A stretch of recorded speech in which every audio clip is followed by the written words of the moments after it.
महाराज से कहते हैं, राजन, भगवान ने शरद पूर्णिमा के रात में बंसी बजाया। कल भी आपने बेणुनाद का प्रसंग सुना, बेणु गीत के माध्यम से सुखदेव जी ने सुनाया। कल जो बंसी भगवान ने बजाए वो पूरे ब्रह्मांड में गूंज रहा था, लेकिन आज जैसे प्रभु बंसी बजा रहे हैं, गोपियों के कान में आवाज पहुंच रहा है। भगवान पिता रात्रि शरदोत्फुल्ल मल्लिका बिक्षरन्तुं मनश्चक्रे योगमायमुपाश्रितः।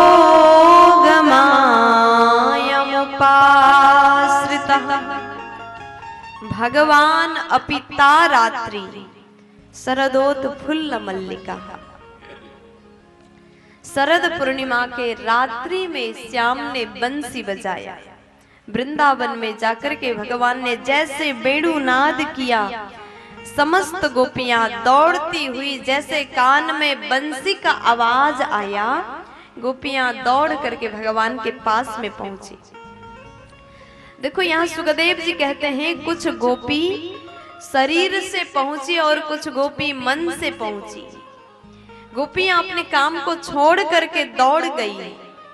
कुछ गोपी अपने घर में बच्चों को भोजन करा रही हैं, ऐसे ही छोड़ के चली गई। कुछ गोपी गौ सेवा कर रही हैं, ऐसे छोड़ छाड़ के चली गई।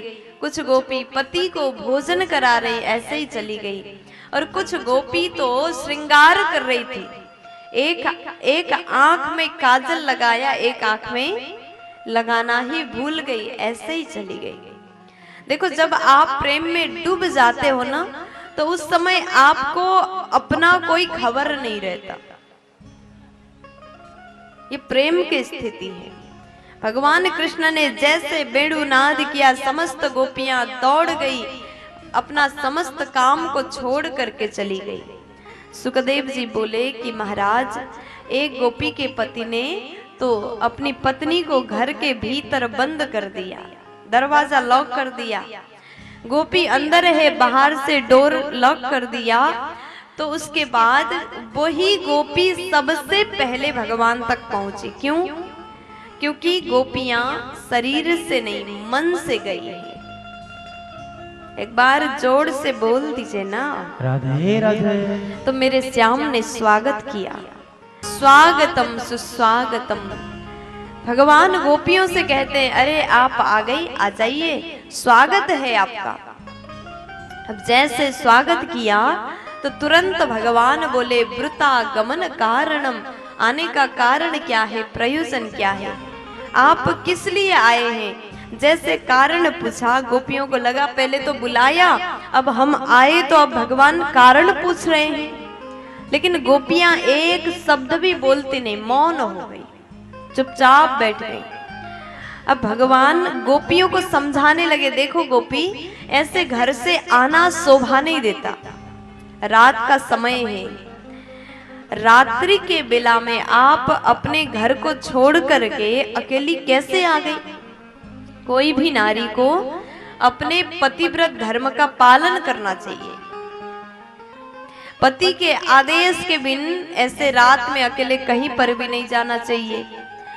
नारी को सदैव अपने मर्यादा में रहना चाहिए। भगवान ने खूब उपदेश दिया, पतिव्रत नारी के धर्म के बारे में बताया। भगवान बोले, देखो गोपियों, अगर आप शरद पूर्णिमा के चांद को देखने आई हैं तो देख लिया, अब चले जाओ। अगर आप हमें देखने आई थी तो देख लिया, अब जाओ। अगर केवल बंसी सुनने के लिए आए हो तो सुन लिया, अब जा सकते हो।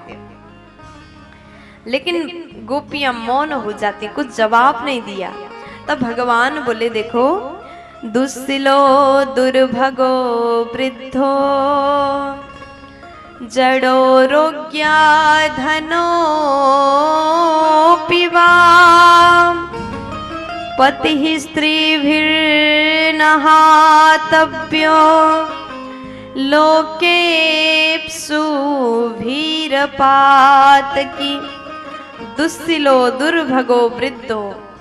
पति चाहे कैसा भी हो उसका सेवा करना नारी का धर्म है। अगर आपका विवाह हो गया और विवाह के पश्चात पति पसंद भी ना आए तो भी सेवा करना आपका कर्तव्य है। जड़ो रोग्य धनो पिवा। अब जैसे गोपियों ने सुन लिया, भगवान पतिव्रत धर्म के बारे में उपदेश दे रहे हैं। अब पूरी बात सुनने के बाद गोपियों को लगा कि भगवान इस प्रकार समझा रहे, भगवान निरंतर पतिव्रत नारी के शक्ति के बारे में बताते जा रहे हैं।